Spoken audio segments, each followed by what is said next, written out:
अस्सलाम वालेकुम, मैं हूं महबूब आलम। आप देख रहे हैं मेरा यूट्यूब और फेसबुक डिजिटल चैनल। दिन भर की खबरों पर क्रॉस टॉक के लिए आज हमारे साथ हैं Ejaz Iqbal Qureshi, advocate, high court.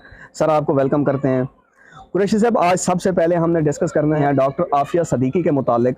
Doctor Fauzia Siddiqui, जो कि उनकी बहन है, अमेरिका जेल के अंदर डॉक्टर आफिया से मुलाकात की। उस मुलाकात में जमात इस्लामी के सेनेटर मुश्ताक अहमद भी हमरा थे। सेनेटर मुश्ताक अहमद ने कहा कि डॉक्टर आफिया सदीकी बार बार कह रही थी कि मुझे इस जहन्नम से निकालें। मुलाकात के इख्तिताम पर डॉक्टर आफिया सदीकी को जंजीरों में जकड़ कर लेके जाया गया।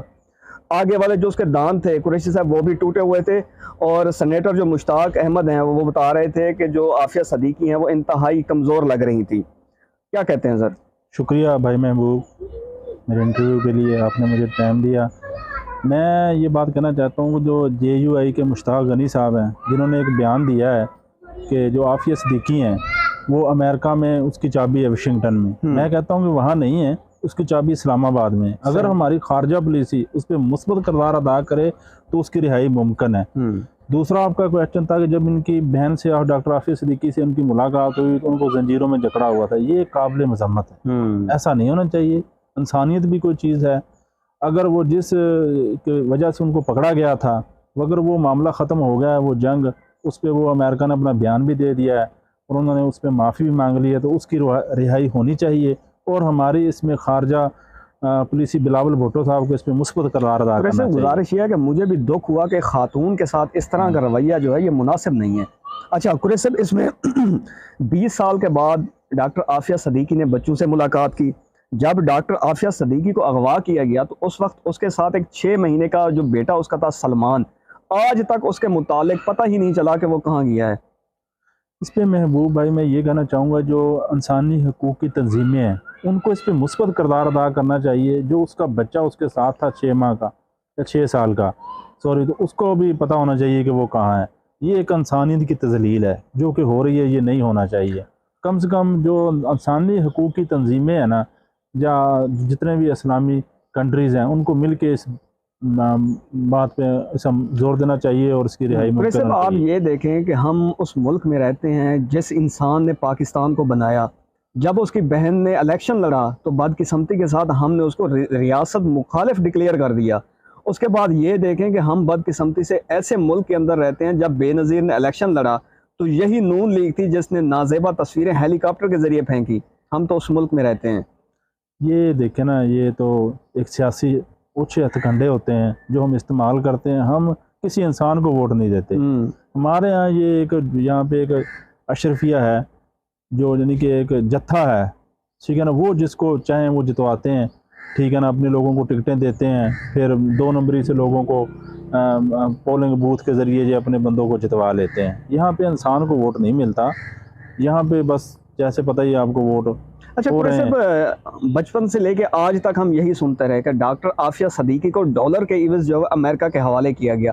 आज तक इस मुतालिक कोई इंक्वायरी जो रिपोर्ट है वो सामने नहीं आई, ना ही इस चीज़ की तहकीक की गई। कितनी ये बदकिस्मती की बात है। महबूब भाई, इस पे मैं यही कहना चाहूँगा कि इस पे हमारी जो खारजा पॉलिसी है ना, जिसकी भी गवर्नमेंट आई है, PTI की गवर्नमेंट आई, उसने भी इस पे जोर नहीं दिया। उससे पहले नून लीग की थी, उसने भी ऐसा ही किया। फिर पीपल्स पार्टी की थी। सिर्फ जो अपने 5 साल गुजारने के लिए आते हैं, ये इन चीज़ों पे अगर तवज्जो देते तो ये मामला इतना होता। खारजा पॉलिसी के ज़रिए इस मामले को अगर उठाया जाए तो ये मामला हल हो सकता है। सही बात। कुरैशी साहब, जो दूसरी खबर है वो तहरीक इंसाफ और सियासत छोड़ने और ब्रेक लगाने वाले जो मुतहर्रिक अरकान थे PTI के, उनके मुतालिक है। कल फवाद चौधरी और इमरान इस्माइल ने जेल के अंदर शाह महमूद कुरैशी से मुलाकात की। फवाद चौधरी ने मीडिया से गुफ्तगू करते हुए कहा कि पाकिस्तान इस वक्त माइशी, सियासी और आइनी तौर पर जो गैर यकीनी की सूरत हाल में है। हम समझते हैं कि PDM जो है हुकूमत, इससे बरह रास्त कनेक्टेड है। इन तमाम चीज़ों से सियासी, माशी और आइनी बहरान की जिम्मेदार है। PDM को खुलकर खेलने का कतन मौका नहीं देंगे। इस बहरान के हल के लिए अपनी कोशिशें जो हैं वो जारी रखेंगे।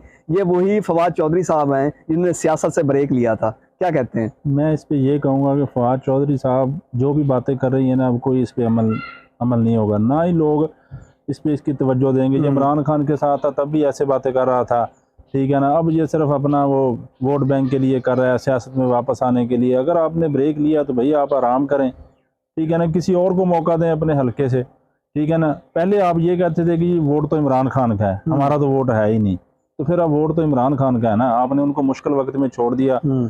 बात तो तब थी ना कि आप मुश्किल वक्त में साथ देते, सही बात। थोड़ा सा वक्त आया तो आप भाग रहे थे, कभी अदालतों की तरफ रुख कर रहे, थोड़ा देना चाहिए ना। सियासी लीडर आप अंदर रहें, अपने आप को साबित कदम रखें, ठीक है ना। यही तो वक्त था अपने आप को मनवाने का, वो आपने किया नहीं। अच्छा, मजीद उन्होंने कहा कि अवाम को जरदारी और नवाज के सहारे नहीं छोड़ा जा सकता। ये तो अब ठीक है ना, आने वाले दिन ही बताएंगे। अल्लाह करे, हम तो चाहते हैं कि बेहतरी आए, ठीक है ना। डॉलर का रेट आज भी कम हुआ है और अल्लाह करे मज़ीद और कम हो।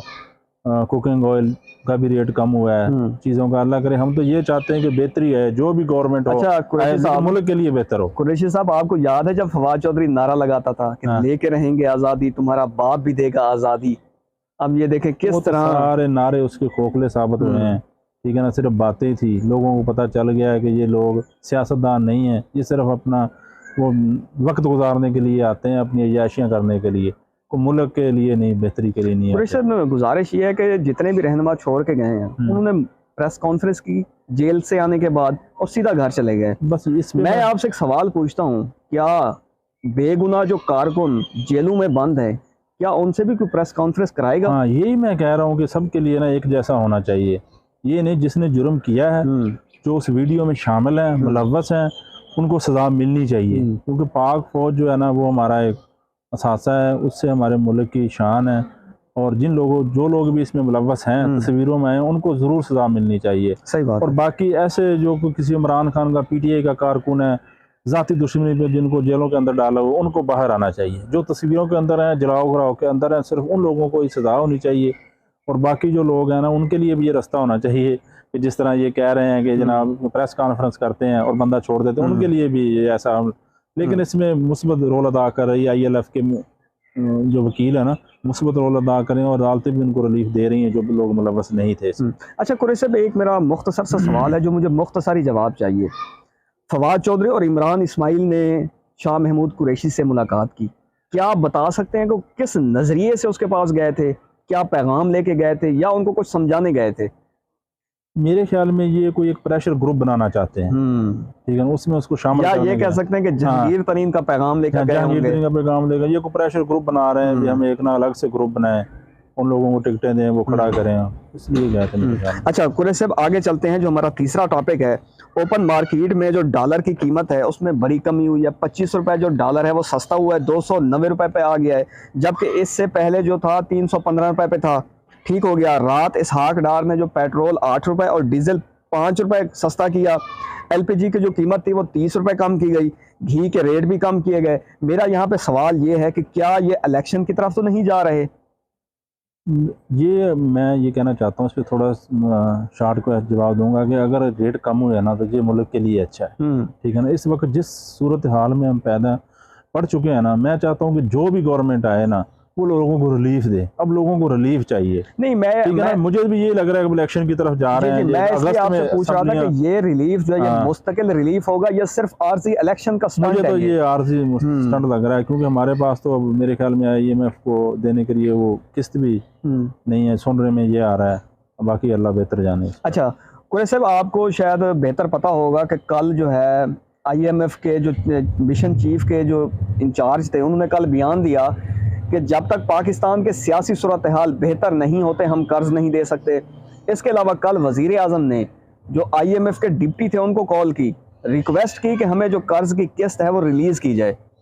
दार और इसका शहबाज शरीफ साहब का, वज़ीर आज़म साहब का मैंने एक बयान पढ़ा था एक न्यूज़पेपर में, ये तो कहते थे हमने उसको बाय बाय कर दिया है। नहीं, आपको याद नहीं है? कहते थे जब इसहाक डार आएगा डॉलर भाग जाएगा, IMF की आंखों में आंखें डाल कर बात करेगा। अब ये उनको टेलीफोन कर रहे हैं कि जनाब ने, ये तो सिर्फ एक सियासी स्टंट है ना, इलेक्शन की तरफ जा रहे हैं, अक्टूबर में इलेक्शन होने, तो थोड़ा रिलीफ मिले, हमें वोट मिले, उसकी तरफ जा रहे हैं। अच्छा कुरैशी साहब, जो हमारा अगला टॉपिक है, इस वक्त लाहौर के अंदर जो है वो लंडा बाजार लगा हुआ है सियासी रहनुमाओं का, जो कि PTI को छोड़ चुके हैं।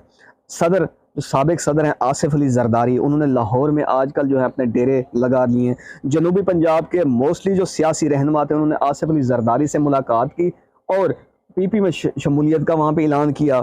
जिनमें रसूल बख्श जुतई, कुतुब फरीद कुरेजा, सरदार शमीम मजारी और दीगर पीपी के जो दीगर जो रहनुमा थे उन्होंने पीपी को ज्वाइन कर लिया। क्या कहते हैं? मैं इस पे ये कहना चाहता हूँ कि हर किसी का सियासी हक है वो जिसके साथ भी एफिलिएशन करे, लेकिन वो एक तो मुल्क की बेहतरी के लिए होना चाहिए। बाकी जो सियासी मंडी जिस तरह ये लोग लेके जाते हैं, यही बाद में फिर हमारा वोट सेलेक्ट होने के बाद हमारा वोट, जैसे पहले वो मंडी लगी थी, करोड़ों में वोट सेल हो गया, जाके सेल करते हैं। ऐसे लोगों को, आवाम को चाहिए कि वोट ना दें। देखिए ये तो जो लोग हल्के में काम करते हैं, किसी पार्टी की एक के साथ उनकी वाबस्तगी है, ठीक है ना, उन लोगों को वोट देना चाहिए। सब गुजारिश ये है कि लंडा बाजार लगा हुआ है, लूट सेल लगी हुई है, ये गलत है ना। पहली बात तो ये है कि पहले जहांगीर तरीन ने उनको कैश करना है। हाँ। अगर वहां से बचेंगे, आसिफ अली जरदारी बैठा है डेरे लगाकर, वहां फंस जाएंगे। अगर वहां से निकलेंगे तो नून लीग में चले जाएंगे।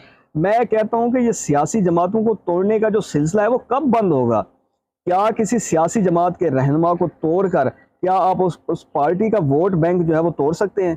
जी मैं कहता हूँ कि नहीं, ऐसा नहीं होता, कभी नहीं होगा। अब देखिए ना, वोट तो इमरान खान का है और दूसरी तरफ जाए तो वोट नवाज शरीफ का है, ठीक है ना।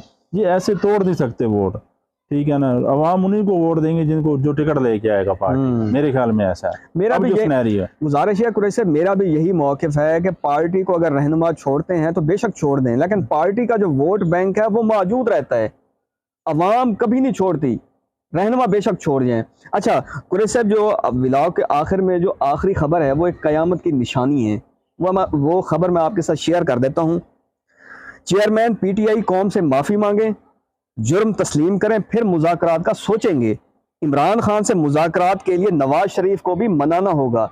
ये किसका कहना है? इसहाक डार साहब का। क्या कहते हैं? मैं इस पे ये कहता हूँ कि भाई अगर तो इमरान खान ने करवाए, इमरान खान तो अंदर था, वो तो कह रहा है कि मैं तो अंदर था जी, मुझे तो पता ही नहीं है। मुझे तो 3 दिन बाद जाके ना, 2 दिन बाद मुझे तो चीफ जस्टिस साहब ने ये बताया था, ठीक है ना। अगर तो इनसे इंक्वायरी कराएं पहले, तो अगर इमरान खान मुलव्वस है तो फिर उसको सजा दें ना। अगर वो नहीं है मुलव्वस, तो जिन लोगों की तस्वीरें हैं जो इस जुर्म में शामिल हुए हैं या जिन्होंने फेसबुक के ऊपर इस चीज़ को इश्तिहार दिया है, मैं कहता हूँ कि उनको सजा मिलनी चाहिए। कुरैशी साहब, मेरा यहाँ मिलनी चाहिए ज़रूर, क्योंकि ये गलत हुआ है। मेरा गुजारिश ये है कि मेरा आपसे सवाल ये था कि वो इंसान इमरान खान से माफ़ी का कह रहा है और कह रहा है कि नवाज शरीफ को राज़ी करें, जो खुद पाकिस्तान से मफरूर था, जिसके वारंट इशू थे, जिसके अकाउंट मुंजमद थे, जिसकी जायदादें नीलाम हो रही थी, वो कह रहा है कि आप इमरान खान साहब आप जो हैं माफ़ी मांगे और मफरूर जो शख्स है नवाज शरीफ, उसको राज़ी करें। यही तो मैं कह रहा हूँ कि उसके बयान की कोई हैसियत नहीं है, ठीक है ना। इसहाक डार के बयान की इस वक्त कोई हैसियत नहीं है, ठीक है ना। बाकी अवाम ने फैसला करना है, इलेक्शन हो जाए पता चल जाएगा। इमरान खान को भी इलेक्शन लड़ने देना चाहिए, नवाज शरीफ को भी आना चाहिए, इन सबको इलेक्शन लड़ना चाहिए। जिसको अवाम सेलेक्ट करेगी वो हुकूमत करे और अवाम के लिए रिलीफ लेके आए। बिल्कुल ठीक है। कुरैशी साहब, आप चिश्तियाँ से खसूसी तौर पर मेरे शो में आने के लिए आप तशरीफ़ लाए, आपका बहुत शुक्रिया। बहुत शुक्रिया भाईजान। जहाँ रहें खुश रहें, अपना और मेरे चैनल का ख्याल रखिएगा। पाकिस्तान जिंदाबाद।